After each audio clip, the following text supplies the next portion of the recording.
ভালোবাসার মানুষটা বেঁচে নেই জেনেও তাকে খোঁজার জন্য আপনি 800 বার গভীর সমুদ্রে ঝাঁপ দিতে পারবেন? গত 13 বছর ধরে 800 বার সমুদ্রে ঝাঁপ দিয়ে এমনই এক দৃষ্টান্ত স্থাপন করেছেন জাপানের এই ভদ্রলোক।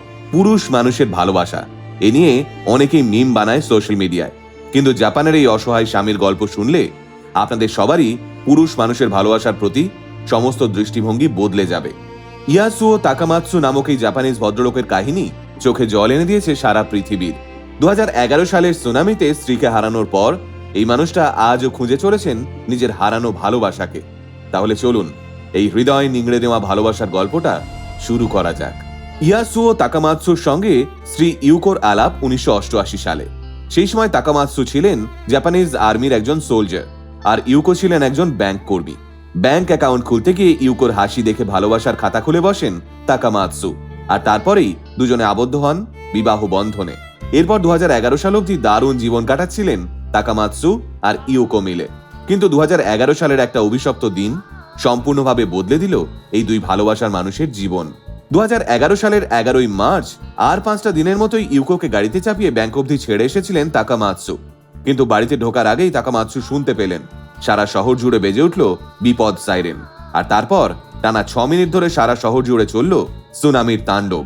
20 ফুট উঁচু উঁচু ঢেউয়ের গ্রাসে তলিয়ে গেল একটা উঁচু বিল্ডিং। এই তাণ্ডব চলাকালীনই তাকামাৎসুর মোবাইলে একটা মেসেজ ঢুকলো ইউকোর। সেই মেসেজে লেখা, তুমি ঠিক আছো? আমি বাড়ি ফিরতে চাই, প্লিজ আমাকে নিয়ে যাও। বিপদের পরিস্থিতি সামলে এই মেসেজটা দেখা মাত্র তাকামাৎসু কল করলেন ইউকোকে, কিন্তু ততক্ষণে অনেকটা দেরি হয়ে গেছে। ফলে আর কল ঢুকলো না ইউকোর ফোনে। আর টানা 1 মাস সার্চিং অপারেশন চালানোর পরেও আর খোঁজ পাওয়া গেল না ইউকোর। সবাই বলল সমুদ্রের জল এসে সমুদ্রেই ভাসিয়ে নিয়ে গেছে ইউকোকে। তবে শুধু ইউকো নয়, ইউকোর ব্যাংকের আরো 13 জন কর্মচারী সহ ওনাগাওয়া শহরের প্রায় 1200 মানুষকে সমুদ্র ভাসিয়ে নিয়ে গেছিল সেদিন, যাদের আজ অবধি কোনো খোঁজ পাওয়া যায়নি। এই এত কিছুর মধ্যে তাকামাৎসুর কানে শুধু একটা কথাই ভাসছিল, ইউকোকে সমুদ্র ভাসিয়ে নিয়ে গেছে। ব্যাস, এই একটা কথার উপর ভিত্তি করেই বিগত 13টা বছর ধরে লড়াই চালিয়ে যাচ্ছেন তাকামাৎসু। সরকার থেকে 1 মাসের পর সমস্ত সার্চিং অপারেশন বন্ধ করে দেওয়া হয়, কিন্তু তাকামাৎসু যে ইউকোকে খুঁজে বের করতেই হবে, তাই আর্মির চাকরি ছেড়ে স্কুবা ডাইভিং শেখার জন্য ভর্তি হন মাঝবয়সী তাকামাৎসু। টানা 3 মাস ধরে স্কুবা ডাইভিং শিখে প্রথমবারের জন্য সমুদ্রে ঝাঁপ দেন তাকামাৎসু। কিন্তু না, অতল সমুদ্রের গভীরে গিয়েও তাকামাৎসু খুঁজে পান না ইউকোকে। এইভাবেই 1 বার 2 বার 4 বার ঝাঁপ দিতে দিতে আজ প্রায় 800 বারেরও বেশি সমুদ্রের অতল অন্ধকার থেকে ঘুরে এসেছেন তাকামাৎসু। কিন্তু এতবার ঝাঁপ দেওয়া সত্ত্বেও সমুদ্র তাকামাৎসুর কাছে ফিরিয়ে দেয়নি ইউকোকে। এইবার আপনাদের মনে হতেই পারে, কেন শুধু সমুদ্রের গভীরেই ইউকোকে খুঁজছে তাকামাৎসু? হতে পারে সে হয়তো শহরের অন্য কোথাও রয়েছে। সেই সম্ভাবনাও উড়িয়ে দেননি তাকামাৎসু।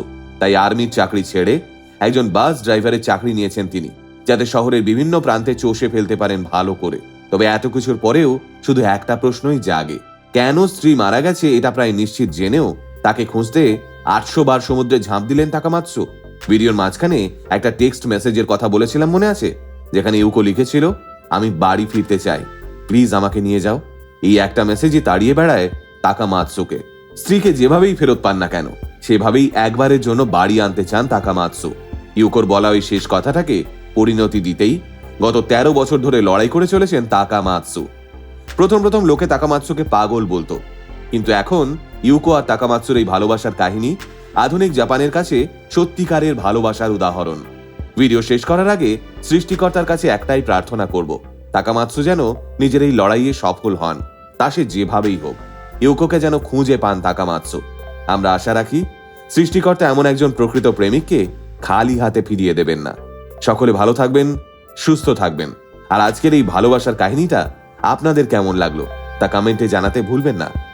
এমন আরো ইন্টারেস্টিং ভিডিও দেখতে আজই ফলো করুন আমাদের পেজ আল্টিমেট মোটিভেশন। আমাদের একমাত্র YouTube channel ultimate motivation official subscribe করতে ভুলবেন না কিন্তু। আল্টিমেট মোটিভেশন, বাংলায় মোটিভেশন, বাঙালির মোটিভেশন।